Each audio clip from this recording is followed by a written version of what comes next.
Humans, as a species, have always wanted to be sort of break away from the limitations that biology has put on us. We seem to have developed the ability to overcome these limitations that our biology has put on us and develop ways in which we can become faster and stronger, not by improving our own bodies, but also by developing new technologies which enable us to do things that is simply impossible to do otherwise.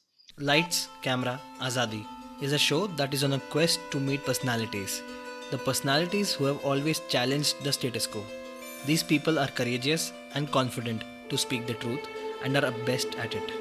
Though the world may or may not agree with them, they always work for nation building. We want to talk to them and understand their perspective. We want to know their worldview, their thoughts, and what gaps do they see in the society, and most importantly, how to live life fearlessly. My name is Vandit Jain, and I'm just a medium to get these stories to you. Hello, everyone. Happy Science Day and welcome to another episode of LCA. In a bid to diversify our portfolio, I'm constantly trying to expand what we talk about on this platform, what topics we cover, and issues we bring to the table. A listener suggested and also requested some months back that I should think about doing a series on climate change.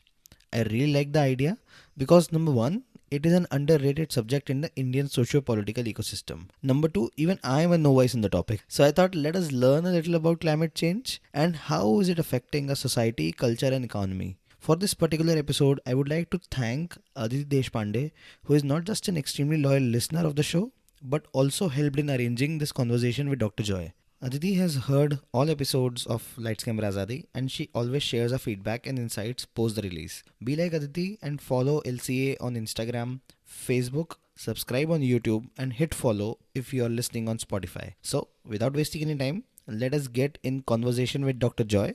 But before that, a small commercial break. This episode is brought to you by Miva Naturals. Miva is a homemade brand dedicated to your personal care experience. Miva make products with dedication, love, and with a touch of nature.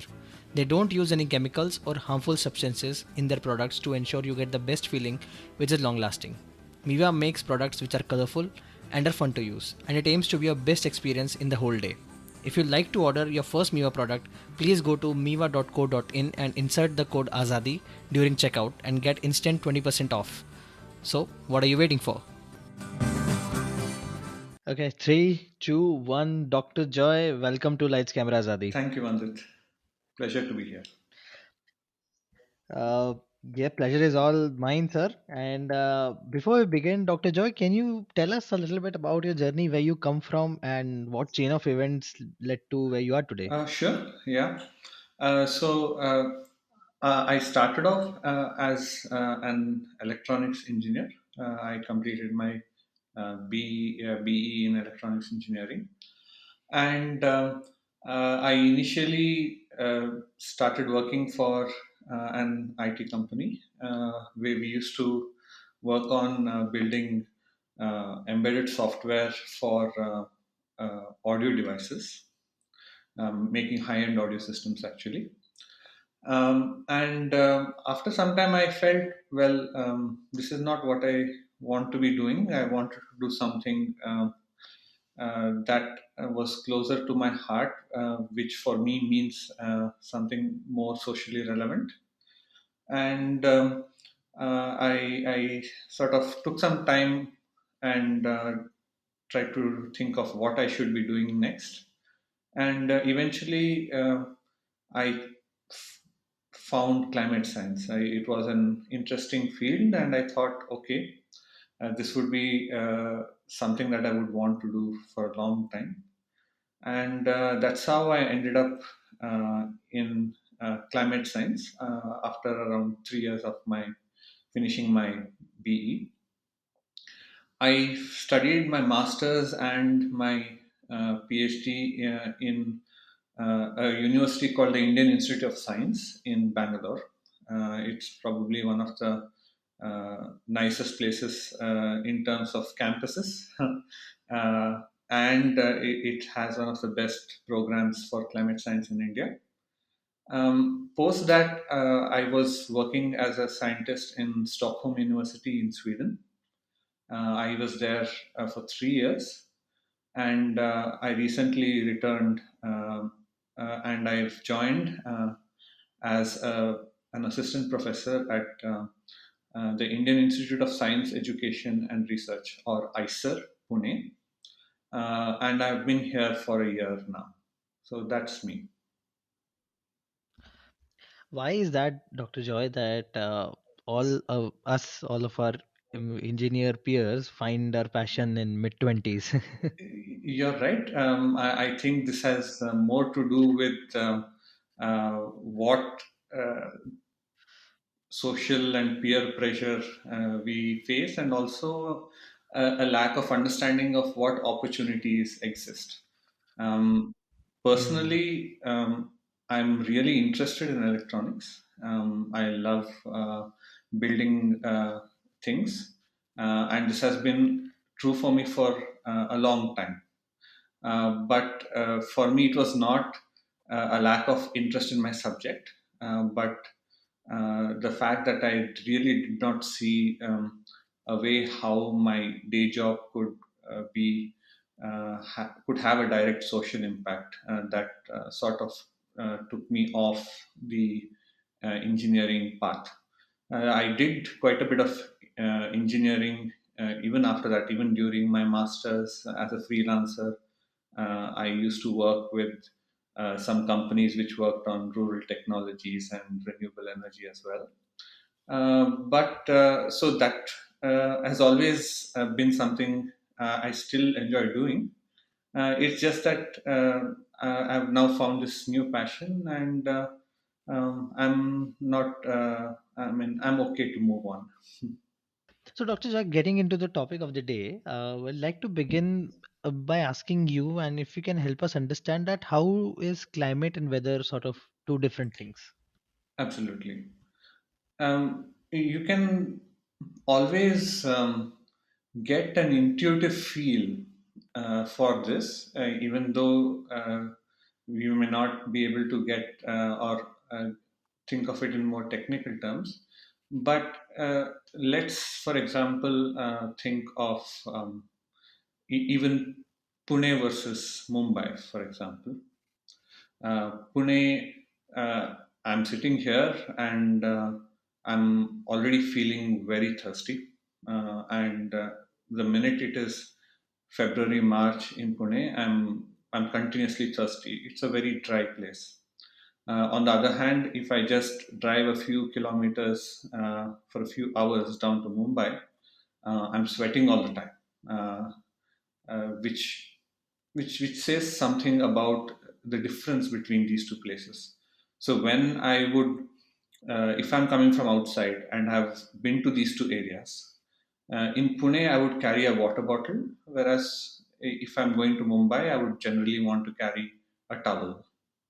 And it's the same, for example, if you were to take a more extreme example, if you end up traveling to some place in Rajasthan versus some place in Uttarakhand, it doesn't matter which time of the year, but you always expect, oh, Rajasthan is going to be warm, or Uttarakhand, oh, it's going to be maybe cool. So we understand that in general, a certain place uh, makes us experience a certain kind of temperature or humidity or winds for that matter. And this is what one would call as climate. If you go in the summer to Rajasthan, you will not carry a sweater. Whereas I did my postdoc, like I mentioned, I was a scientist in Sweden. Uh, Even in the summer, you would tend to sort of pack a small light sweater. And it is this sort of expectation of what you will get as weather is what climate is. Whereas weather itself is a little more unpredictable. Today, it may be, say, 30 degrees in Pune. Tomorrow, it may be 35. There will be a variation, but in general, you expect it to be around 30. Whereas in Sweden, if you go now, you will probably not see any temperature more than 5 degrees. It may be 10 degrees, maybe it will be 3 degrees. But that's sort of fluctuations that you will see, and it is fairly uh, unpredictable. It's something that changes day to day, hour to hour. And this is one way I think of the difference between climate and weather. That one thing that is climate is what you will expect when you're going to a place, and weather Mm. is typically some fluctuation around what you're expecting. You will not be completely surprised. You will not end up getting snowfall in Rajasthan. I mean, it does happen once in a while, but it's not what you expect. So, what is the right question for me to ask you? What? How's the climate in Pune, or how's the weather in Pune? Well, I would always ask, what's the weather? The Mm. simple reason is that um, as a person who is traveling there, so let's say I know I sort of expect Pune to be around 30, but let's say there's a cold wave coming, like there was for the past 2 weeks or so in Pune. Uh, and I tell my friend, okay, this is the climate of Pune, that you will typically have 30 degrees temperatures. And they end up here and they are faced with a cold wave. Then, uh, well, then you have to buy them a sweater or a new blanket. So, Mm. what we experience on a day to day basis is going to be weather. There is no doubt about that. Uh, and so when your friend comes, please tell him the weather and not the climate. Technically, you will be telling if you tell the climate, and if it ends up raining, you were right. You just mentioned that it's probably the right climate, but you were not specific, and you did not mention what was the weather. Am I correct? Exactly. That you're exactly right Uh, on that. Yeah. yeah. Yeah. So then let's move, Dr. Joy. Then what is climate, and then why is it changing? All right. So the climate in general, the way we study it, is something you sort of try to understand on a long time scale. When I mean a long time scale or a long time period, I mean of the duration of many years. So something like a decade. Um, and at this sort of a time period, the changes that you observe on a day to day basis uh, tend to sort of average out. Uh, there will be some changes, maybe let's say, let's just take May in Pune, for example. So, May in Pune Hmm. is in general very hot. So, on May 2 or May 2nd this year, it may be 38. On May 3, it may be 40. Uh, the next year, it may be some other numbers. But if you sort of take a long term perspective of over a decade, what we sort of see is these kind of small changes average out, and you get some longer term stable temperature expected. Now, this temperature that we expect in Pune has to do more with the basic, in some sense, the amount of energy that Pune receives from the sun. So we know that the sun moves from one side of the from the southern hemisphere to the northern hemisphere on a yearly basis. We know in general how much energy comes from the sun. This is calculated, and we have satellites measuring it, and therefore we know, okay, around this area we get so much sunlight, and we know we get a lot of sunlight here, and there is a balance between how much sunlight comes in and how much actually is able to escape.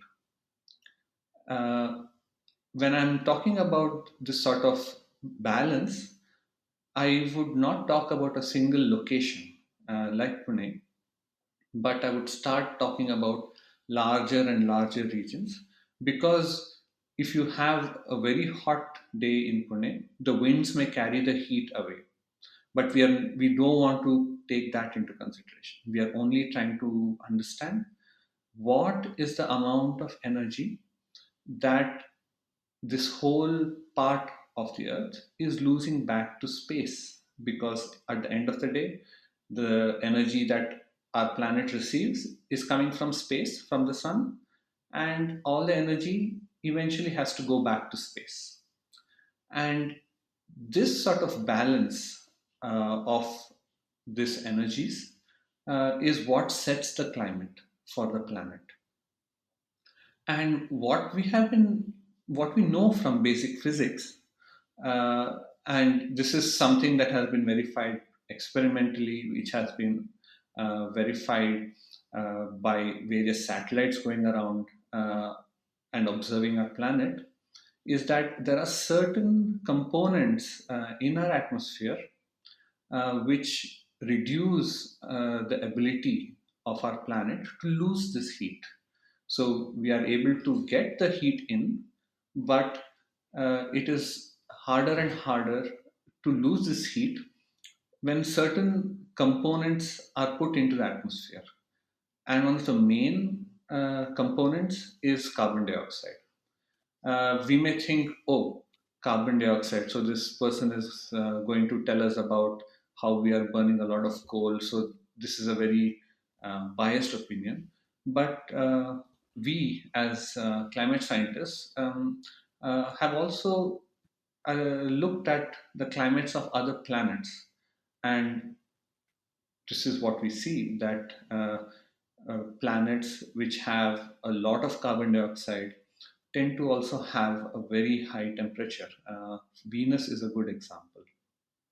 And therefore, this is not something that we have observed only on Earth, but we know from our basic understanding of how the energy exchange works on other planets as well, that CO2 is a fundamental part of this exchange.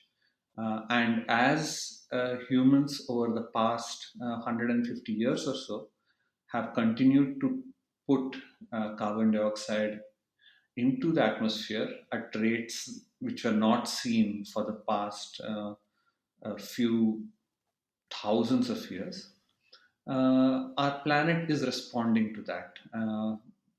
It is unable to lose heat, and it's slowly gaining more and more heat and becoming warmer. Hmm.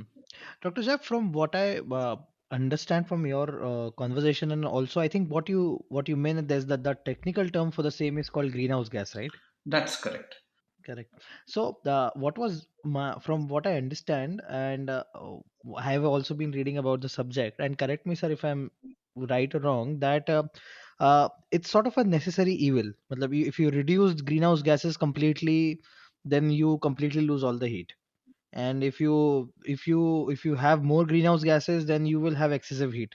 So it has to maintain a certain amount of greenhouse gases for the planet to stay the way it is. Is that correct? So, to put our current state in perspective, let's not even look at other planets for now. Let's just look at the evidence that has been collected regarding carbon dioxide on our own planet, let's say for the past few million years.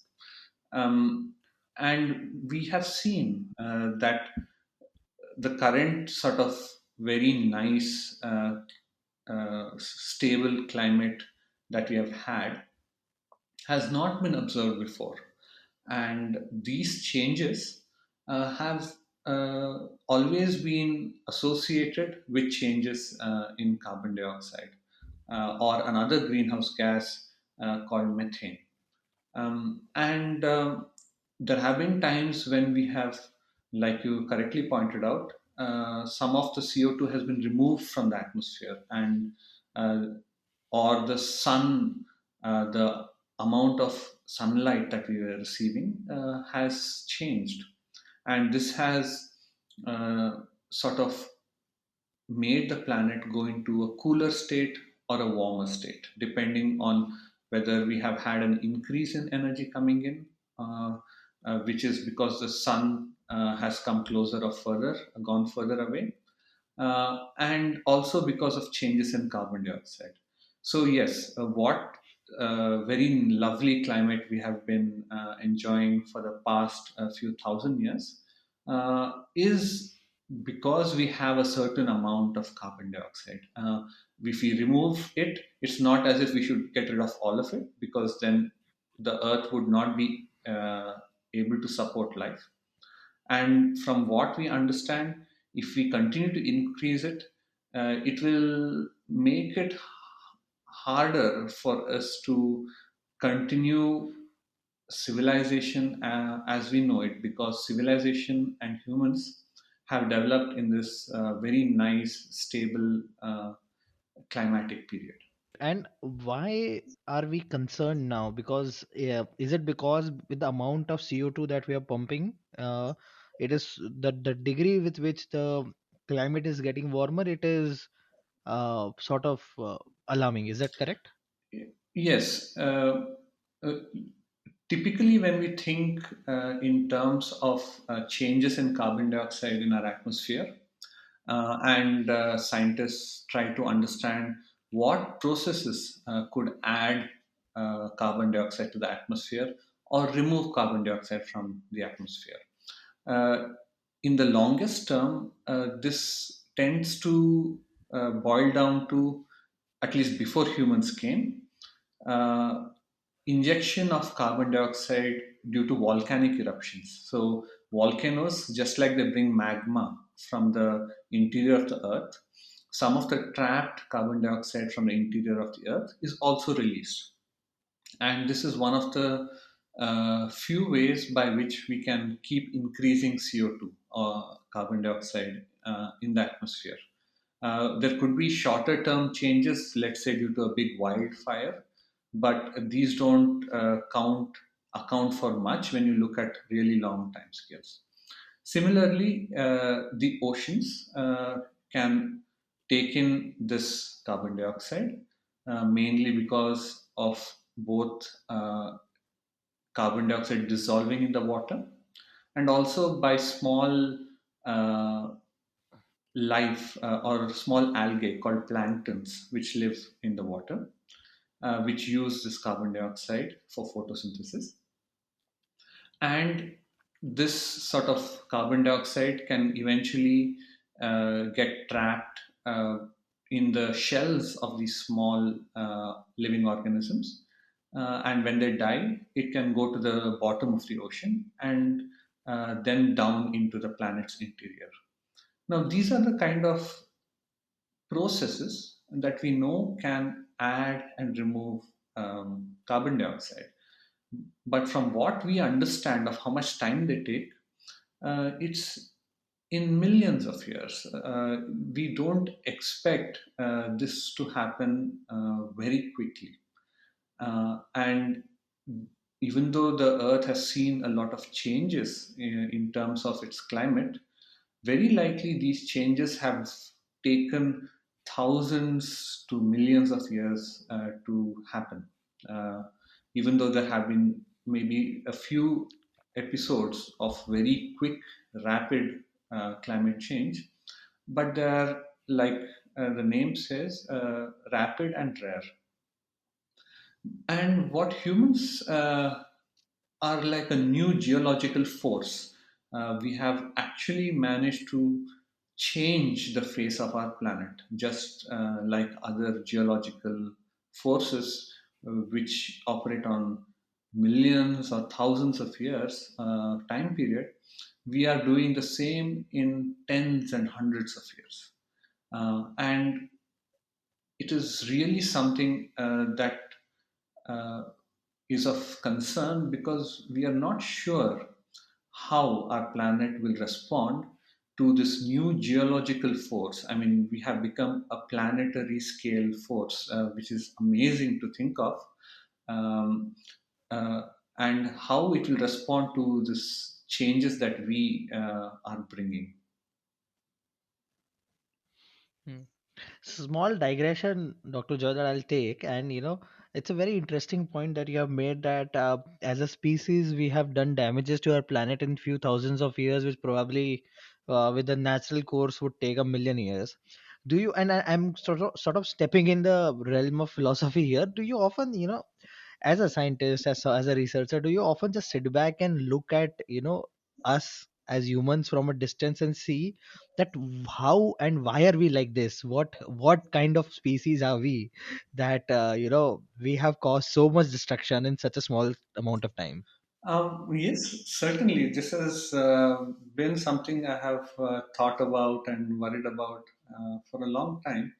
Um, and I think humans have always, I feel, I mean, this is again, like you said, a philosophical question, and everybody will have their own viewpoint. But I feel humans as a species have always wanted to be sort of break away from the limitations that biology has put on us. Uh, we are sort of a mid-sized organism.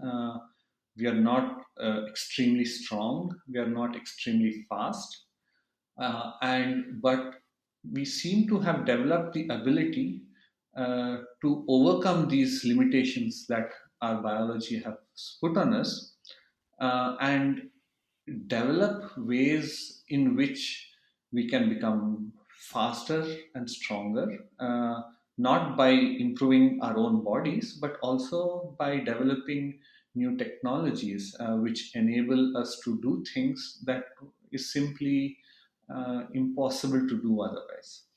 And it's a sort of basic common sense, I would say, that the minute you want to keep pushing the boundaries of what we as a species can do in a time scale or a time period where we are, how do I put this? When we want to do it quickly because we want to, in some ways, make things happen now, right? We have to get a hold of a lot of energy. It's as simple as that. Moving or building a 10 story or a 100-story building requires an enormous amount of energy that is spent in a very short amount of time.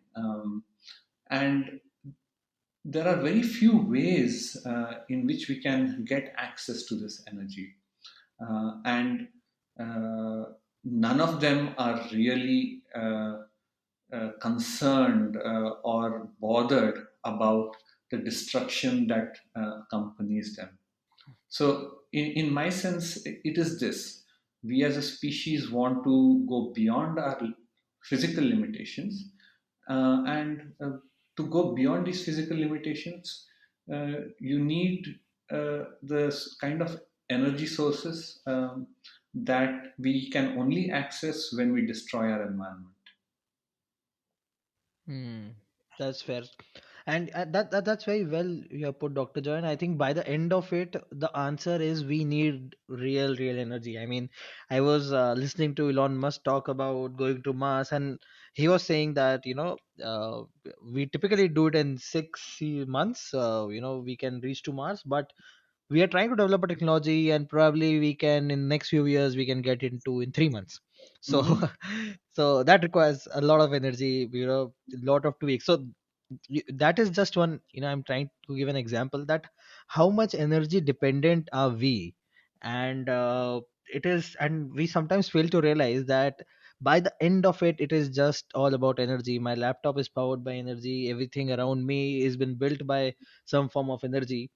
And I think that is now, from what I understand, that has now become a root cause and of what we are witnessing right now when it comes to climate change, and the planet is sort of responding. uh what and so the follow-up question that Dr. Joy I have is that, with this thought in mind, that what are the key contributors of CO2, and is it just fossil fuels that we look at, what we have burned over all these years, and or is there much more than what it meets the eye? To a large extent, it is fossil fuels. But there is also a huge input from the cement manufacturing sector. I think I remember one professor mentioning that, let's say you have, I mean, think of it in terms of science fiction. You have a planet where the amount of CO2 is dramatically reducing. And a civilization, technologically advanced civilization on that planet, wants to somehow retain carbon dioxide to make sure that the planet is warm. Just like you pointed out, it will become very cold otherwise. So, what should they do?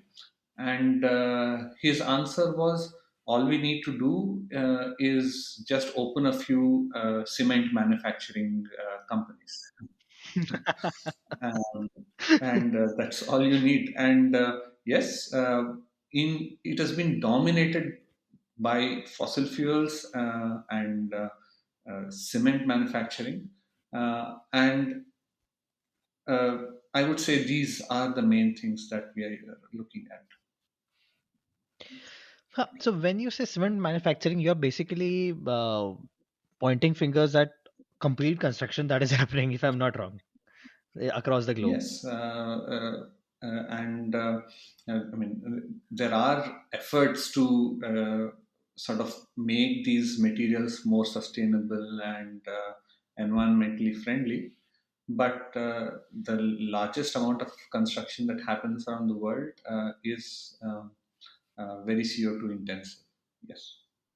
Okay. So without getting into very technical details, Dr. Joy, why and how is cement manufacturing a key contributor to of CO2? So the manufacture of cement requires burning of limestone. Limestone is what you is used very commonly to sort of paint, whitewash your roof, for example. Before, it was a very commonly used paint to safeguard your walls as well. Um, but see, limestone, which is also known as calcium carbonate, needs to be burnt uh, to get what is known as lime, which is calcium oxide. So, just to Hmm. for those in the audience who are more who are familiar with chemistry, uh, limestone is calcium and carbonate. Carbonate is one atom of carbon and three atoms of oxygen, whereas lime, quicklime as it is called, is calcium oxide, which is just calcium and one molecule of oxygen. Therefore, when you burn calcium carbonate, what is released is one molecule of carbon and two molecules of oxygen, which we know is carbon dioxide. So you need to Hmm. burn a large quantity of calcium carbonate, so which in itself is going to release carbon dioxide. And the burning process, the fuel needed to burn this, also emits carbon dioxide. So both together contribute a large amount of carbon dioxide. Hmm. Thanks, Dr. Joy. And it's very interesting because, for all those who are listening and who talk about decreasing their carbon footprints, and they probably want to do bicycle, they want to probably walk to their work, or use electronic vehicles, I think one more thing that you should add is not to build big houses. That is definitely true. We, as a culture, have developed and many fairly sustainable uh, development technologies or building technologies which use mud, which use stone, and as time passes, we are learning to do newer and newer ways of finding environmentally friendly materials. But yes, why do you need that 4 BHK if 3 BHK can be enough? Thank you. I mean, I will also take this as a note for future. So, coming back, Dr. Joy, so how is this climate affecting our day-to-day weather, and how is it impacting on our day-to-day life, basically? Yes. Um, there are just so many effects that I will try and list a few, which we as a country are probably more interested in. India as an agricultural country, one, as a monsoonal country, two, and as a tropical country, three, uh, have certain impacts which are extremely relevant. One is it is well understood that uh, the warming of the planet is leading to more erratic rainfall patterns. And the sort of patterns of rainfall that farmers are used to for centuries together are simply not currently in place. So it makes agriculture even more of a gamble than it already was. Uh, Hmm. so that is one thing. The second thing is the monsoon itself. Uh, I mean, if you think about it in a take a step back and look at the monsoon. The monsoon is probably one of the most predictable um, climate phenomena that is observed. We know that the monsoon will happen every year. We know it's going to give more or less this much amount of rainfall. Um, and in fact, when the Indian Meteorological Department declares a drought or a flood, the amount by which that number is above or below the long term average is something of the order of 5%. So that is a drought or a flood. But that also tells you how reliable the monsoon is. And what global warming seems to be doing is making the monsoons uh, less reliable in the sense that we still are going to get more or less the same amount of rainfall, but the patterns of when it's going to come, uh, whether it's going to come within a week or whether it's going to come within 3 weeks, the amount of rainfall in an area, these are things that are becoming a little more tricky to understand. Third, like I mentioned, India is a tropical country, and we always associate the tropics with high temperatures. And India, we have been able to analyze and understand the fact that heat waves, which even though they're not talked about as much as floods or droughts, heat waves take away a lot of lives every year. That heat waves have increased in frequency. That means they're happening more often. They're increasing in magnitude. That means they're becoming hotter. And they're increasing in duration. That means the how long a heat wave happens is also changing. So all these three effects play make it harder for the government, for the health authorities, for the farmers to plan and live their lives with greater sense of security. We are losing that sense of security. And I mean, a very hypothetical question. How bad can this be? Do we have some models that through which we have sort of predicted that what is the worst out there if we continue at this pace, let's say for 50 years or 100 years?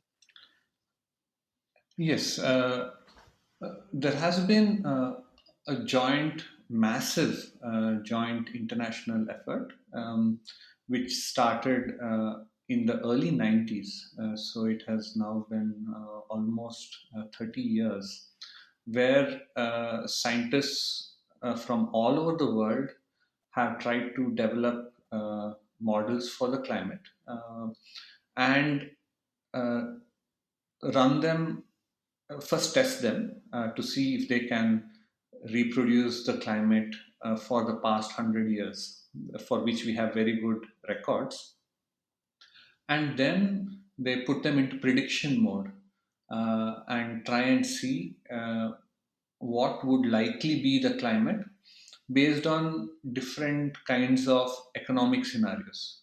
So the economic scenarios could be we keep emitting carbon dioxide in the same rates that we are emitting now, or all the governments come to some sort of consensus and agree to limit the CO2 increase, and different rates of decreasing that carbon dioxide until, let's say, 2100. And though all these models have been created by very different uh, sort of groups, and they differ in their details, but I think nobody doubts, or the result is fairly unanimous, that the increase in temperature is going to happen. This is not uniform, mind you. That is something that people point out, that, oh, some places will tend to cool. But the point is not that some places tend to cool, but that the climate is changing. I think that is the bigger message that needs to be taken from these results. Similarly, it is expected that some places will become more drought prone. India is one of them. We expect that the amount of rainfall that we receive over India is likely to decrease. Uh, and consequently, I think we are also going to have hotter summers. And I don't think putting numbers on this uh, is the best way forward, in the sense, oh, we are going to increase by 3 degrees or 5 degrees. I don't think that is the main message that these models give us. What they do tell us is that there is a definite trend uh, that the climate is going to follow, and uh, as a consensus among so many models, this is unanimous. Can you also throw some light on the evidence that we have collected? Yes, uh, I think India is a good example. The reason for that is, among the tropical countries, India has had some of the best records for temperature and rainfall, for the simple reason that when the British were ruling India, they realized that political unrest directly follows from droughts, and therefore they wanted to understand India's climate so they could better manage the country. So for almost the past 100 years, if not a little more, let's say 120, 130 years, uh, India has managed to uh, collect and preserve some of the best kept records for temperature and rainfall. Um, and it is these ground truths, so to speak, of 100 years of records that scientists analyze to get the insights that I was mentioning. So, one of over the past 2 decades, there have been multiple papers, or what do you say, research papers that have been written by scientists both in India and abroad, which document, for instance, the changes in rainfall. A very influential research article showed how uh, the rainfall that is falling over central India is actually falling in a smaller duration than before. In the sense, let's say you had one bucket of water, okay, and you pour that bucket of water into the sink over 1 minute. That would imply some rate. However, you can also empty that bucket in 30 seconds or 20 seconds, which means you are still pouring the same amount of water, but you're pouring it much faster. And this same phenomenon has been observed with our rainfall patterns, that we are, it's not raining all the time, like the number of rainy days is reducing. And when it rains, the amount of rainfall that falls is much higher than before. We have physical Hmm. uh, principles by which we can understand this. So we know that we sort of understand why such a thing will happen when the climate warms. But it is always important that the theory is actually shown from data, and the data does show that. Similarly, in the past 10 years, a lot of scientists, including myself, have spent time trying to analyze heat waves. Though I have personally not looked at trends in heat waves. Many scientists have looked at how heat waves have changed in India, and they have using this amazing data that has been collected. And again, they have showed that, uh, especially over the northwest part of India, as well as the southeast coastal regions, that is in Andhra Pradesh, the coast of Andhra Pradesh, and thereabouts, there has been an increase in heat waves. And yes, this is observed and carefully documented now. Uh, Small digression again, Dr. Joy. I mean, what I'm thinking is, and I'm trying to think as a regular citizen, uh, and regular Indian citizen. What you have talked about and the evidence that you have also mentioned, it's very solid, and the data is very clear. However, there is this fundamental disconnect that I feel between, I think, the science and the regular civil population, where the civilization in general is not as alarmed as the scientific community. And probably a part of it can also be about our politics.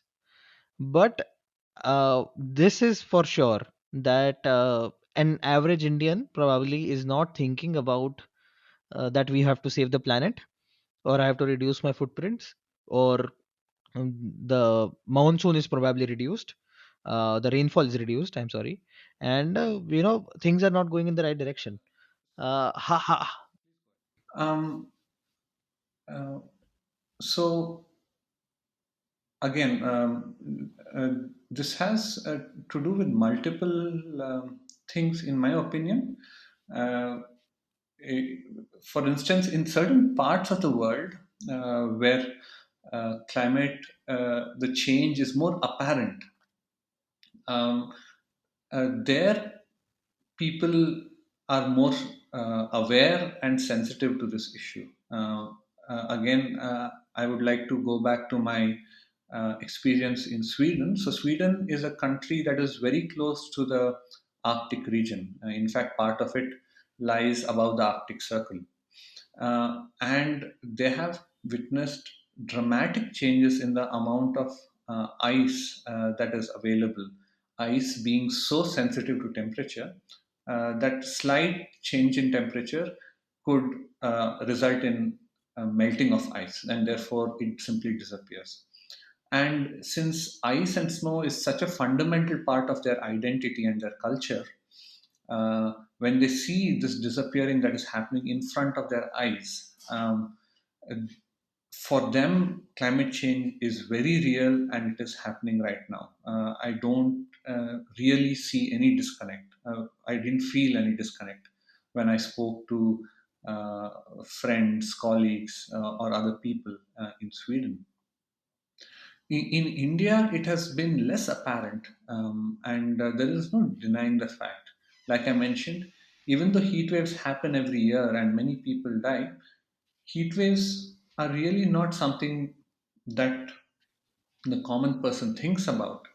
Well, because you can go home, and if you have an AC or you have a cooler, you can switch it on, and you are insulated from that heat wave. Similarly, if there is a change in rainfall, um, as long as you are a farmer, you are not going to be worried about this.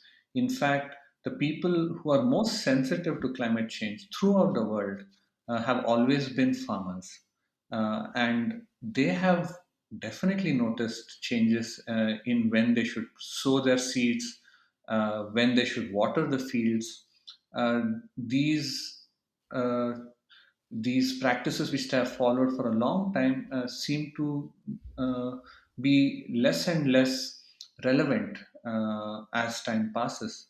And therefore, some sections of society probably will not be as sensitive to this question as others. Yeah, I was saying that I think you're right that with Sweden, they can see something which is very personal to them, which is ice caps and mountains and snow. When they see it melting, probably they have a very very uh, a sort of a feeling of a personal loss. That may not be the case with countries like India, unless we see our rivers getting evaporated or massive flooding, which they personally affect them. Correct. And I think that will also change the politics of the country because right now nobody is voting on climate change, uh, or nine, and it's not also not a topic of discussion uh, in our mainstream politics. Absolutely. Yes. Uh, Yes, but also that brings me to this question: that how did what's the history behind the climate movement? How did the world wake up? Was it a breakthrough movement sometime or a breakthrough research, or was it a very gradual process? Yes, in a sense, there are certainly many indicators for a very long time. Um, in fact, some of the first indicators that carbon dioxide plays this role as a sort of a blanket on our Earth was understood by scientists almost at the beginning of the 1900s. It's interesting that uh, this particular scientist called Arrhenius was actually in Stockholm or in Sweden at least when he made this discovery. I feel a sort of a connection to these Swedish scientists who have played a role in the climate movement because of my stay there. But the point is that this was slowly understood by scientists, and scientists wanted to understand the role of carbon dioxide in setting the climate of any planet.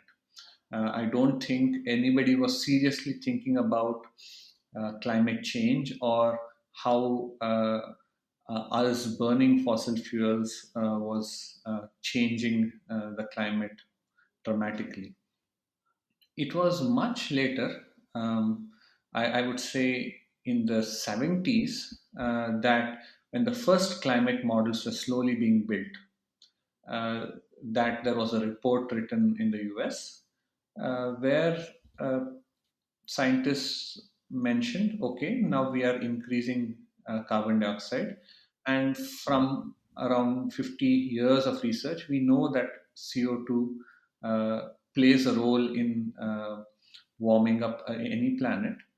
And as we are seeing carbon dioxide increasing, we have made an estimate of how much the planet will warm over the next 100 or so years.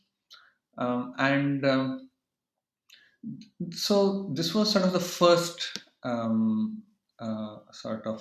would say, uh, voice which was raised. This is very famously known as the Charney report, Charney. It was a very famous report released. In retrospect, now it is very famous. And there was a small interlude in between regarding one, acid rain, because of industries releasing certain sulfurous or gases, which resulted in the formation of sulfuric acid in the rain, which rained down upon the earth, which was immediately apparent. I mean, forests literally burned because of acid falling on them, and also the ozone hole. So I think slowly between the 50s to the 90s, we understood that we, as a civilization, are capable of making really big impacts to our planet. I mean, to create an ozone hole, which was thousands of kilometers wide, uh, covering huge amount of area, was something probably unimaginable before.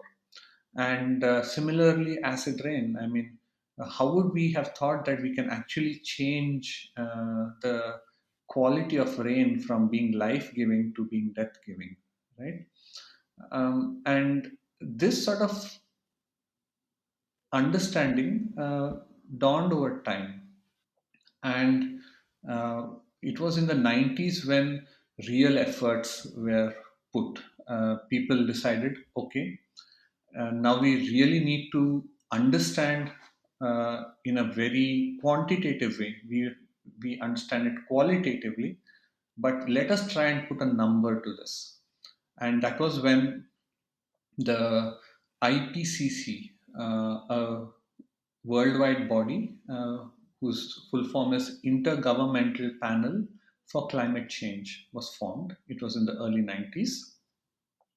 And they started, like I mentioned, running climate models, developing scenarios, future scenarios for how the planet might respond, and bringing the climate question to the forefront. And over the past, let's say, 20 odd years, uh, almost all of the evidence or all of the push that has come in the policy level worldwide has largely been due to this intergovernmental body of scientists who have continuously tried to bring awareness among both the general public and the policymakers about this question. Hmm. And what was your response when, as an individual, when USA pulled out of the Paris Accord? Uh, Honestly, I mean, after Donald Trump was elected, the politics of the US was extremely unpredictable, and uh, it was a time when practically nothing could surprise you. He it was. I mean, people would say he's so unpredictable. You just don't know what will happen. Everything can happen. So even though, I mean, looking at what changes he has made in policy across a broad spectrum, I was to be honest, least worried about him pulling out of the treaty, because I knew that uh, eventually he will leave his office, and the US will join the treaty again, that this was not irreversible damage. But I was more concerned about his policies, which, for example, uh, opened up national parks for mining exploitation, and putting in pipes to facilitate um, uh, uh, mining of oil, petrochemicals, uh, which can have a longer term damage because they become structural and they can't be sort of reversed. So, those aspects of his policy making bothered me more than this particular thing. Yeah, what was surprising to me in retrospect also is that uh, it spoke volume about the people who elected him, and the divide between uh, their politics is because there is a very loud section in US politics which believes that climate change is a hoax, and probably it is a conspiracy theory, or and they and politicians are probably exploiting those prejudices. That's So correct. yeah, strange thing. I mean, there is no doubt about this. But even if you look at the more sort of, there are certain parts of even the Republican Party who are no longer, who don't deny climate change. I think there is a fringe section within the politics which happen at the highest level, and certainly the way they were able to mobilize an entire country to vote in a certain way to get Donald Trump elected was a truly remarkable feat, I would say. I was never seriously considering him to become president, but he did, and that just shows how well they organized their communities. But these are they were also communities which were worried about their own identity and their own place in their own country.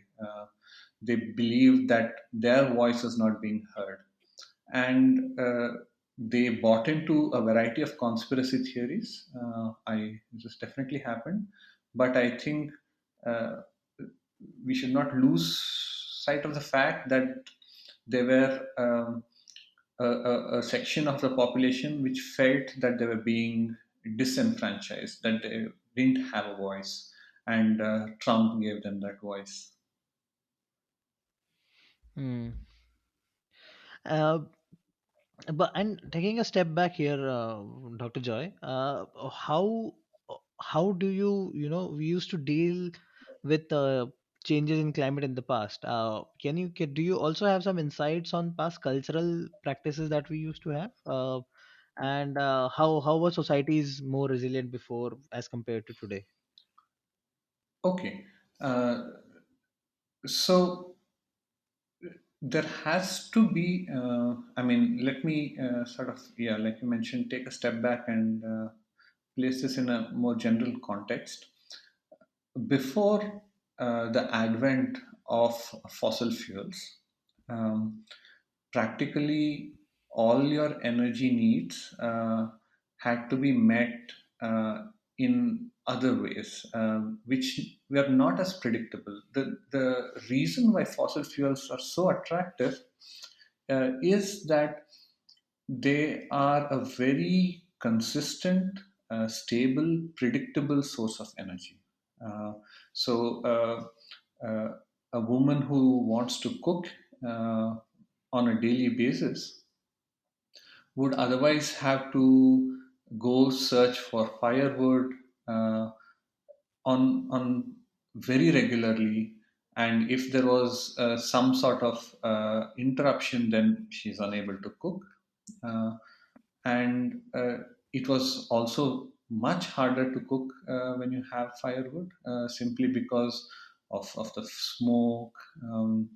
Uh, so it's not surprising that uh, people very quickly appreciated what fossil fuels brought into their lives. But that aside, we certainly had to cope with a more varying environment before we turned to fossil fuels. And the way this was done could take many forms. For example, it could have taken the form of social relations, or the cultural relationship between rich communities, landowning communities, and uh, laborers working on those community in those fields owned by these rich communities. So, in a drought year, it was considered culturally the responsibility of these communities to uh, uh, provide for the poorer sections. Again, this you can also think of this in terms of the rajas and so on. So there was one sort of a social resilience to changes in weather over a few years. Let's say 1 year was a drought. And secondly, there is also an environmental resilience. Agricultural communities lived close to forests. And from my own experiences of traveling around in tribal Orissa, once I was speaking to the matriarch of a village in tribal Orissa, and I asked her how do they feed themselves through the year, and she said that uh, once the rains are over, they harvest the crop and they have food which they store, food grains, which takes them nearly all the way till the next harvest. So, but she mentioned nearly. So I asked her, what do you do when you run out? She was distressed, uh, talking about those times, but she said we go to the forest and find some plants and some roots that we to eat and manage with. I mean, that is certainly not a luxurious or a comfortable existence in any sense of the word, but it still existed. And both social, cultural, and environmental sort of backup plans existed, have always existed, and continue to exist for humans to cope with these changes. So we had indigenous practices before, uh, and are they lost, sort of? So the practices themselves are still in memory. That's what I understood when I met people. But the basis for those practices, which is uh, the sort of social relationships between different communities, the traditional um, sort of duties that a community was supposed to perform, those are breaking down very quickly in India. I mean, that's a fact. Secondly, as the poor sections of society migrate to the urban areas, certain parts of the environmental resilience and also the fact that they're far away from a lot of their social support system hurts them quite a bit. And even if you go to the rural areas, there has been a lot of um, destruction of forests thanks to both industrialization, mining, um, and using forests, clearing forests for more quote unquote economically productive activities. And these are slowly eroding the basis of resilience for a large part of India's population. Uh, Dr. Joy, can you tell us something about how, from your experience, what are some case practices, best case practices, how the world is dealing with climate change? And this can be from a policy standpoint, behavioral standpoint, anything that you think is, what we can learn from the world. Yes. So at least if we look at the larger scale, uh, there is these are practices which are still sort of getting set in place. I think what people are realizing very fast is that to go back and think about how communities were resilient in the past will hold the answers to the question of how will communities be resilient in a warming world. And therefore a lot of effort has gone into sort of ecological restoration, um, uh, improving education, improving access to economic opportunities. Because what is becoming very clear is in our now global world, one of the sources of resilience is money. It is easy to store money as compared to food grains. And if you are actually able to earn money and store it for a day when you don't have a good year, I mean, harvest, you are able to tide over it. And therefore, increasing the income of the poorest communities, uh, something that is being done even without thinking about climate change, um, are all practices which are sort of helping those who are most vulnerable uh, to cope with what is coming in the next few decades. So that is from the more grassroots sort of a level. From a more higher policy level viewpoint, uh, almost every nation is coming up with their own sort of plan, what they call climate change action plans, which they're drafting, which recognizes what are the potential risks that they are likely to face, given the state of the art in terms of our knowledge of future changes. It's not knowledge; it is our projection. I must correct that, and uh, try to think of ways in which, from a policy level, they are able to um, handle or come up with solutions to uh, these issues.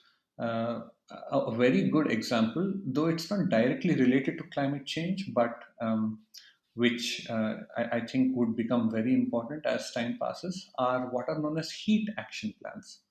um, Ahmedabad was the first city to come up with a heat action plan, and it stands as a model of success in the sense that uh, the claim is that over the past 5 years, the heat action plan has saved thousands of lives. And how did they do it?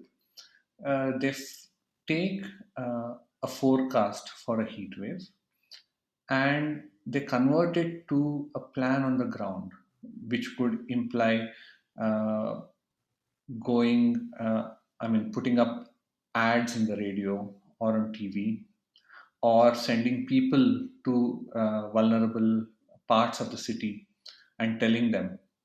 it's going to be a very hot day, don't step out, or if you step out, cover yourself well, drink a lot of fluids. And these kind of very on the ground actions, but driven by policy, have sort of put in a way for uh, the city to reduce its vulnerability to heat waves and save people on the ground. And I think similar plans for will eventually have to come. For example, to help farmers understand when they should sow their crops, what is likely to be the weather over the next 14, 15 days. These are very important information which was embedded in cultural practices, but now are slowly need to be put on a more scientific basis. Hmm. One question that is, constantly bothering me, Dr.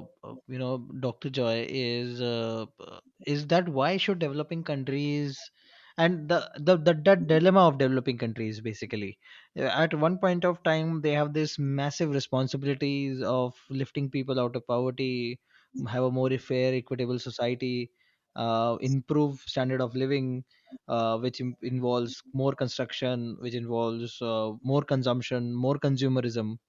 And then other point, on the other side there is, you know developed countries which have, they have done all of this, and now they are talking about, let's save the planet now. Let's reduce our carbon footprints. Another sort of a philosophical question is that how will a developing country would respond to this? It's a tough choice, right? It's definitely a tough choice. I think as a country we cannot lose focus on the fact that our primary duty is to our citizens, who have suffered for centuries, and it is the duty of us as a nation to help them lead a life with dignity and with access to economic opportunities, to educational opportunities, to a better life, to put it very simply. And the real difficult question that we need to be asking ourselves is to what extent are current policies just driven by uh, short term goals versus actually being able to give these communities a possible sustainable long term future. I think both these are important and both should be thought of at the same time. So, if you think about India, for example, India is doing its bit to move to a less carbon intensive future. We are putting in solar farms. We see there is, for instance, the efficiency rating system, which you see on many appliances. You have this 3 star, 4 star system, and it is now required for every electrical electronic appliance to have that rating. These are all things that we are certainly doing, uh, but this would work in the long term, in the sense we are trying to build a vision for a long term sustainable future.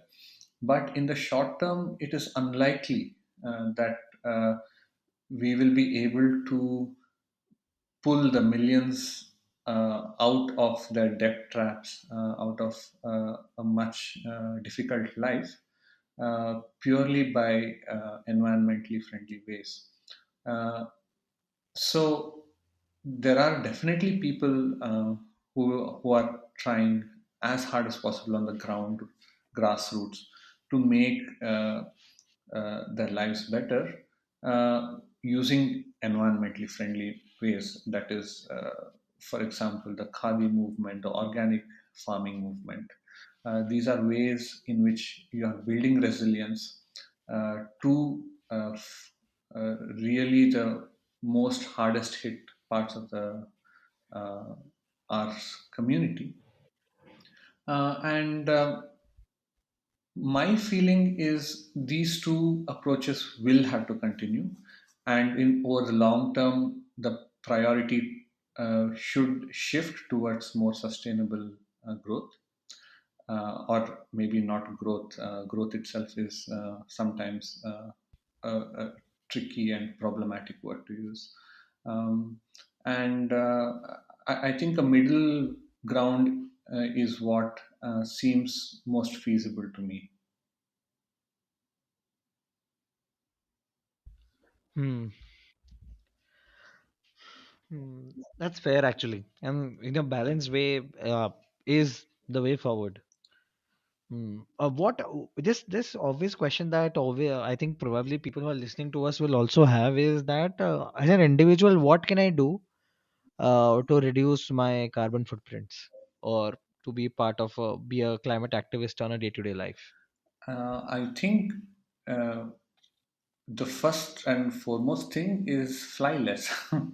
um, uh, it's incredible the amount of fossil fuels that are burnt when you take a flight. Almost every other way in which you uh, emit, or any other activity that you do which emits carbon dioxide, is dwarfed by you flying around the planet. And if you're really concerned, that's the first thing you must do. You must fly less.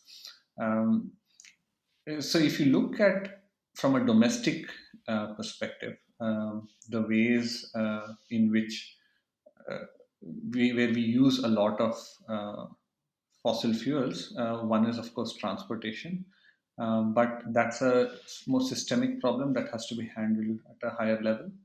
Uh, One thing that is more easier to handle is space heating and cooling.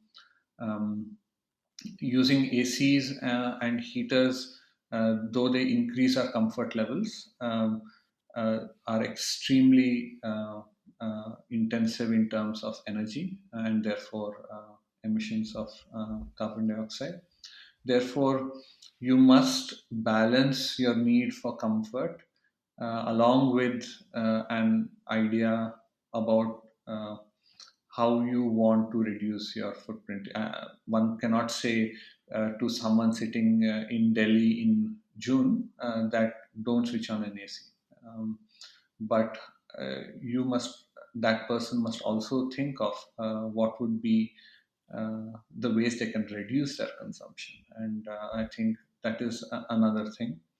And certainly, from while those are individual aspects for you to reduce your carbon emissions, um, another way is to switch to a more predominantly uh, vegetarian diet. I know people may not really like this to hear this, but if you think about it, for the longest term, we were, I mean, the amount of meat that we eat has increased quite dramatically as we've become wealthier.